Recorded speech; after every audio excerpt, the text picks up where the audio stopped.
Baik,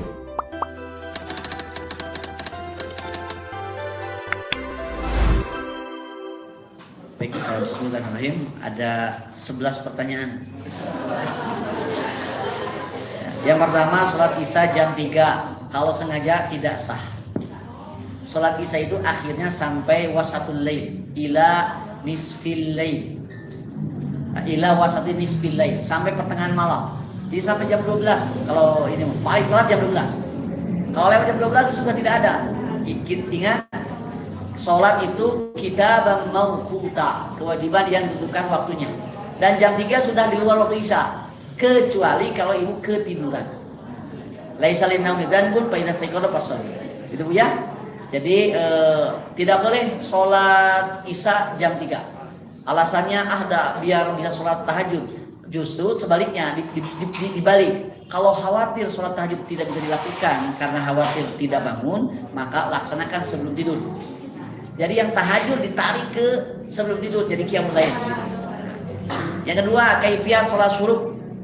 Ini sama dengan yang tadi disampaikan. Sholat syuruk itu kan hadisnya teh man shallal ghada tapi jama'atin summa yusalli summa qa'ada yadhkurullaha hatta tatlu asy-syams summa yusalli rak'ataini fa ajru ka ajril haji wal umrati tamatan. Barang siapa yang sholat subuh berjamaah kemudian duduk 2 rakaat, duduk berzikir kepada Allah sampai terbit matahari, nanti dalam riwayat yang lain setinggi tombak, kemudian sholat 2 rakaat, maka pahalanya seperti pahala haji dan umroh. Ini kan bagi yang sholat subuh berjamaah di masjid, laki-laki yang diwajibkan, perempuan tidak. Perempuan ada tidak syariat sholat syuruk ini? Kalau saya lebih condong sholat duha awal, ya, sholat duha awal. Kenapa? Karena ini kidaramhin, setinggi tombak. Baik yang ada di masjid ataupun yang ada di rumah, sama-sama boleh sholat duha awal ataupun sholat syuruk, yang sebagian menyebutnya sholat syuruk ataupun isyrok. Boleh, silahkan. Urusan pahala hajinya gimana? Nah itu pakai, ya, sholat berjamaah subuh di masjid. Hai perempuan bagaimana?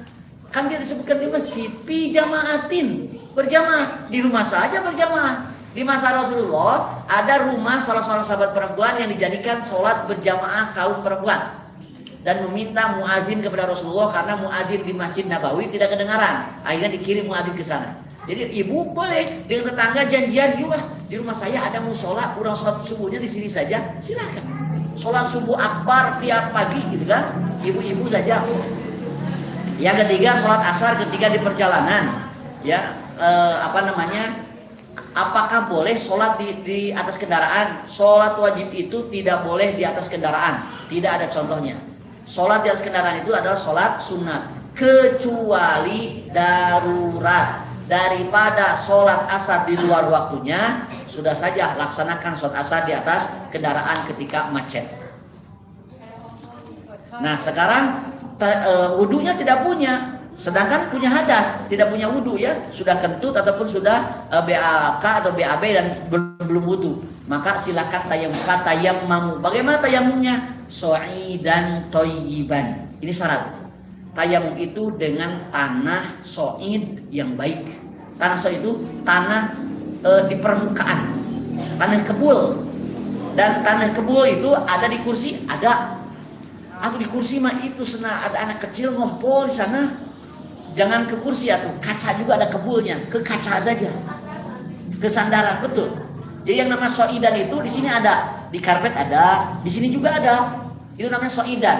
Bukan pakai tanah sembarang tanah, ya, apalagi pakai letak gitu, tidak boleh.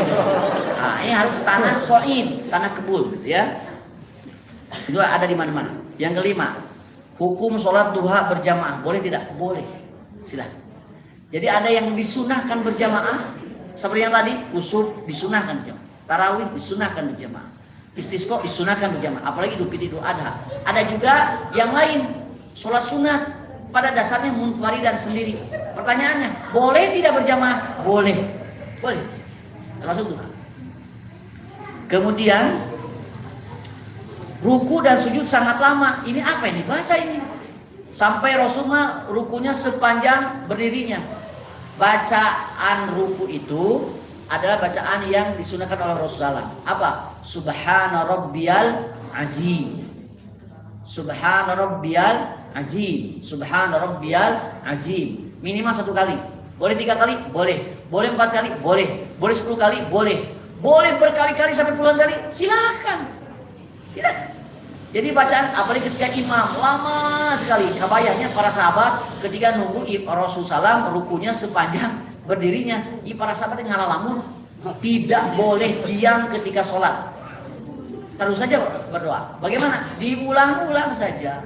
Ya diulang saja. Atau subhanakallahumma wa bihamdika rabbana, subhanakallahumma rabbana wa bihamdika Allahumma firli. 1 kali boleh? Boleh. Berulang kali boleh? Boleh, silahkan. Apalagi di sujud, Bu. Kalau di sujud mah Rasul mengatakan aqrabul 'abdi ila rabbih maka sajidan. Sedekat-dekatnya posisi hamba kepada Allah ada ketika sujud. Fa'aktsirud du'a. Silakan perbanyak doa ketika sujud. Termasuk doa dengan bahasa kita. Para ulama membolehkan. Jadi karena doa itu kan permintaan. Permintaan mah bisa jadi kan saat ini kita butuh apa nih?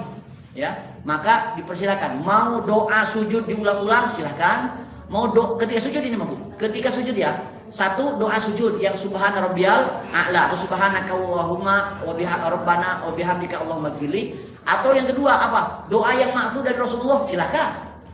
Atau yang ketiga, doa dari kita dengan bahasa kita silahkan kalau sujud. Jadi bisa lama. Kemudian jumlah rakaat rawatib ini ada yang 10, ada yang 12. Tadi mau disampaikan ada yang 14, ada yang 16. Mana yang benar? Terutama yang 10 dan 12 ya. 10 dan 12. Cara menyimpulkan hukum itu dari hadis yang berbeda. Yang pertama kali dilakukan adalah al-jam'u. Apa? Menggabungkan bahwa Rasulullah pernah melakukan 10, juga pernah melakukan 12. Maksudnya pernah zuhur sebelum zuhur 2 rakaat, juga pernah 4 rakaat. Jadi sama-sama pernah. Jadi 12 dan 10 itu sama-sama benarnya. Itu namanya al-jam'u. Tapi kalau seandainya nanti ada sabda Rasulullah SAW yang kemudian berbentrokan, tidak mungkin disatukan, maka dilakukan tarjih. Tarjih mah membandingkan kekuatan hadis ini, mana yang lebih kuat. Maka yang lebih kuat namanya rojih, hadisnya hadis mahfuz, dan kemudian yang marjuh yang dilemahkan namanya hadis syadz. Syadz itu hadis yang diriwayatkan oleh rawi yang diterima tapi bertentangan dengan yang lebih kuat. Nah itu tarjih, memilih di antara satu. Ada lagi yang nasih mansuh, ada lagi yang tawakuf. Nah, tidak usah dibahas lebih lagi ya. Nah, tapi itu mah al-jamu. Seperti saya barusan menyampaikan itu al-jamu. Jadi boleh 4 rakaat sebelum duhur, boleh 2 rakaat sebelum duhur, boleh dua-duanya. Jadi bukan di antara salah satunya. Batas akhir sholat duha menjelang zuhur. Menjelang zuhur. Jadi duha itu dari setinggi tombak sampai menjelang zuhur. Itu boleh. Jam 11 masih ada? Ada. Silahkan. Ada hadis kan? Semakin terik matahari sholat duha, semakin dosa akan dihapuskan. Nah, seperti itu. Kemudian yang ke-10, sholat sunat. Surat-surat. Nah, jadi Al-Fatihah gitu, sholat sunat 2 rakaat, Al-Fatihah saja langsung. Boleh tidak? Urusan sah. Tapi ini makruh. Makruhnya makruh tanzih. Makruh tanzih itu dilarang tapi tidak jadi dosa. Dilarang tapi tidak jadi dosa. Kumaha tuh? Ya makruh, tidak dihindari. Rasulullah tidak pernah melakukan itu.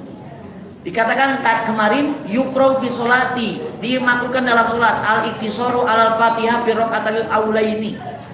Apa? Salat 2 rakaat itu hanya baca surat Al-Fatihah saja. Makruh ini. Kenapa? Rasulullah tidak pernah seperti ini. Pasti baca suratan. Yang kedua, yang terakhir yang ke-11, sholat tidak pakai istiftah atau iftitah. Allahumma ba'idillah atau tidak baca subhanakallahumma atau tidak baca wajah tu wajhi dulu, langsungnya Al-Fatihah. Istiftah itu rukun sunnah, betul. Sah. Tapi kalau seandainya meremehkan itu, kita meninggalkan yang sunnah. Sunnah itu kan dan dicontohkan oleh Rasulullah. Beres takbir pasti Rasul diam dulu, baca istiftah dulu. Jadi kalau urusan sah dan tidak sah, sah. Tapi itu makruh kalau sengaja tinggalkan. Jadi tetap saja harus baca. Ya, dan Rasul juga melakukan itu. Wallahu taala alam. Sekian yang saya sampaikan. Mohon maaf terburu-buru. Rabbana atina fid dunya hasanah fil akhirati hasanah wa qina adzabannar. Assalamualaikum warahmatullahi wabarakatuh.